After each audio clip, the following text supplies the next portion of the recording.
So why is John Mayer's new album Sob Rock so controversial? Why is it so polarizing? Is it actually a good album? All of this will be discussed in today's video. What is up everyone, Chris Harvey here, welcome back to the channel and thanks so much for checking out this video. If you are new around here then do consider hitting that subscribe button. I post weekly content every Tuesday about all things guitar related, so if that sounds like something that you're into, subscribe and just ring the bell to get notified when I upload. So yes, today we are talking about John Mayer. He's just released a new album called Sob Rock, which is a very kind of conceptual album, very inspired by the 80s and probably all of John's heroes from back in the days when he was just learning guitar. We're talking Eric Clapton, Don Henley, Mark Knopfler and Dire Straits. The list kind of goes on and on.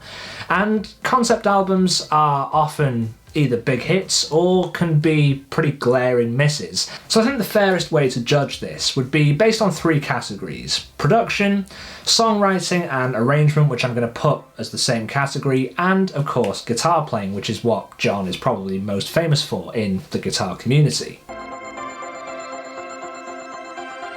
So let's talk about production. So the album was produced by Don Was, and John Mayer has a producing credit on this album as well. And I think that is already a kind of good start and a big tick for Sob Rock, because Don Was is just a legendary producer. I absolutely love the sound of his records. He was also the producer on Born and Raised, which is definitely one of my favourite John Mayer albums in terms of production and sound recording, and obviously those kind of sounds and a lot of those characteristics do find their way into the production for Sob Rock. Let's take the final song on Sob Rock, All I Want Is To Be With You. That song for me is very much what I think of when I think of Don Was' production style and the production style on Born and Raised. I absolutely love it. It has so much warmth, so much clarity, everything has so much space in the mix, and it's just like a big musical hug. I like that. But there's so many great production points on this record. I mean, I think when you think of production for John Mayer, I think the album that immediately springs to mind as the kind of benchmark for the most well-recorded, well-produced album was traditionally Continuum. That has so many great guitar tones, just the whole sound of that record is absolutely amazing. But I personally think that some of the guitar tones that John has kind of developed for Sob Rock are definitely up there and require a lot of attention and deserve a lot of respect. You can definitely hear in the song that I just mentioned, All I Want Is To Be With You, the outro guitar solo on that just has such an amazing tone. You can tell that that amp was absolutely cranked, and that really comes across in the recording. There's so much sustain, so much clarity, the notes are just so crispy, and that also appears in other areas in the album as well. So from a guitar production point of view, they absolutely nailed the sound. And since this is kind of like an 80s throwback album, they've really done a great job at kind of recreating some of those key tones from some of those key albums that will definitely have been inspiration for Sob Rock. And I think that is something that, again, just deserves a lot of praise and a lot of respect, because it's really difficult to, you know, emulate somebody's production style and make it sound kind of authentic. But I think they've managed to do a great job, because it is still unmistakably a John Mayer record, but there are these kind of subtle nods to these other great influences that I just think they've handled really, really tastefully.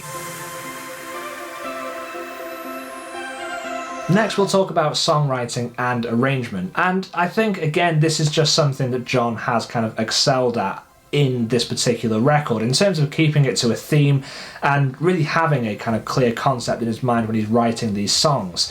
I think the criticism, or at least the controversy maybe around this album, is the fact that the songs are maybe somewhat cliched in their lyric approach, but that pretty much kind of defines the era that John is kind of going for there.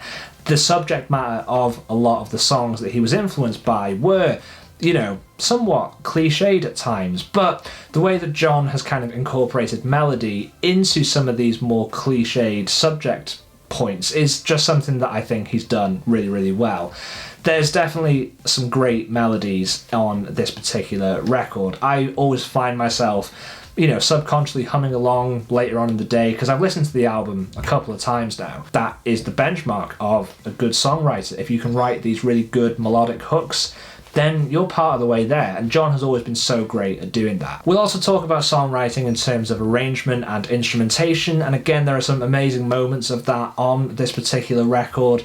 The last track, again, just has a really kind of like anthemic sound with the way that the vocals are layered, and I think that just sounds absolutely huge. It's great, and there are so many great songs on this particular album where the instrumentation and the way that every instrument is so sympathetic to the other just works really, really well. On the second track, Shouldn't Matter But It Does, again, is another great example of arrangement, because really that song is just an acoustic guitar, vocals, and some synths and piano with a little bit of percussion thrown in, but everything has so much space, nothing is there that doesn't need to be there. You know, there's no overplaying, it's just serving the song, and that's always something that I think John has done really well in recent years. And we should definitely talk about guitar playing, because this is a John Mayer record, and for me personally, I think this is again an album that I put pretty high on the list of guitar albums that John has produced. Is it as kind of blues orientated as, you know, maybe Continuum? No, definitely not, but there are some really great guitar moments on this record, whether that is some of the licks in Last Train Home, or maybe the Mark Knopfler-esque solo in the song Wild Blue, which is just, you know, absolutely perfect at kind of replicating that classic Mark Knopfler clean tone. And in the last track, All I Want Is To Be With You, the outro solo there, which we mentioned earlier when we were talking about the production, again, that has some really, really amazing guitar parts in there, some really tasty licks, and an amazing guitar tone. I think for a lot of this album you can tell that it was probably the Dumble amp and maybe a couple of overdrive pedals, but everything was just super loud, and I think that has led to some of the best guitar tones that John has had on any of his albums. So how does this rank compared to some of John's other albums? Well, this is where I would love to hear from you guys down in the comments, because I'm sure everybody has an opinion on this if you are a John Mayer fan. For me personally, this ranks pretty highly. I've only listened to the album front to back maybe 2 or 3 times now, so it's still pretty early days. It's definitely going to be one that grows on me, and I'm going to definitely notice more and more things the more that I listen to it. And I definitely encourage you guys to do the same. I think on the first listen I enjoyed it, but I thought there was probably more to explore, and then at the end of the second time I just really, really loved this record. So definitely give it a chance. But for me personally, I think from a songwriting and guitar playing perspective, these songs on Sob Rock just sound and feel really great, so it goes pretty high on the list for me. But I would love to hear your opinions. What is your favourite John Mayer album? Is it Sob Rock? Do you like Sob Rock? Just let me know in the comments below. I can definitely tell that some of these songs are going to translate really well to the kind of live tour, and I'm really looking forward to hearing them with the full band and hearing them live in the room, and just seeing how much room there's going to be for John to really kind of stretch his legs as a guitar player. As always guys, thank you for watching this video, and do leave your comments down below.